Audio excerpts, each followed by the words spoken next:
নিজুম ভাই, এমন একটা স্কিল বলেন যেটা শিখলে 5 বছর পর্যন্ত আর কোনো কিছু শেখা লাগবে না, আমার ক্যারিয়ার সেফ থাকবে। এটা নিজুম ভাই নিজের ক্যারিয়ারের ব্যাপারেও বলতে পারে না, কারণ এখন এআই দিয়ে যেইভাবে জিনিসগুলো চেঞ্জ হচ্ছে, ইউ নেভার নো নেক্সট 3 মাস বা 6 মাস পর কী হবে। তো এখন আপনি ওই 5 বছরের চিন্তা না করে আপনি এমন চিন্তা করেন যে আপনি যেই স্কিলটাই শিখবেন ওইটার আশেপাশে যা যা জিনিস আপডেট হবে ওই জিনিসগুলো যেন আপনি অ্যাওয়্যার থাকেন। দেখেন, আপনি ক্যানভাকে অনেকদিন অ্যাভয়েড করছেন, মক করছেন, হাসাহাসি করছেন, কেউ ক্যানভা ডিজাইনার হলে তাকে নিয়ে সোশ্যাল মিডিয়াতে বিভিন্ন ধরনের পোস্ট করছেন বা কমেন্ট করছেন।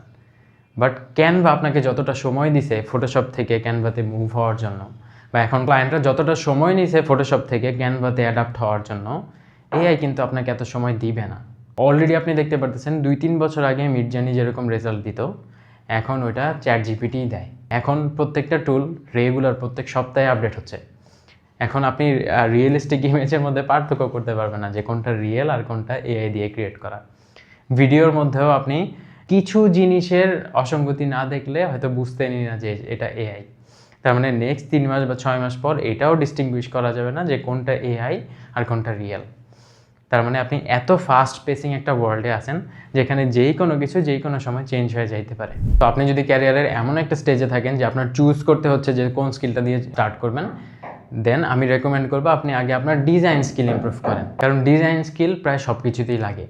আপনি গ্রাফিক ডিজাইন করেন, ইউআই ডিজাইন করেন, ওয়েব ডিজাইন করেন, ভিডিও এডিটিং করেন, প্রায় প্রত্যেকটা জিনিসই আপনার ডিজাইন নলেজ লাগবে। তো ডিজাইন নলেজ গেইন করার পর দেন আপনি গ্রাফিক ডিজাইন শিখেন অথবা ভিডিও এডিটিং করেন, দেখবেন যে আপনার ডিজাইনগুলো বা প্রত্যেকটা জিনিসই খুবই স্ট্যান্ডার্ড হবে। তো এখন অনেক কিছু ভাবায় আসলে লাভ নাই, কারণ আপনি যে সিনিয়রকে জিজ্ঞেস করতেছেন ওই সিনিয়রও নিজের ক্যারিয়ার নিয়ে চিন্তিত, সেও নিজের আখের গুছাচ্ছে। তো তারা যেরকম নিজেকে আপডেটেড রাখতেছে, আপনাকেও উচিত এআই এর এই দুনিয়াতে নিজেকে আপডেটেড রাখা, নিজের স্কিলের মধ্যে নতুন নতুন এআই টুল ইন্টিগ্রেট করা।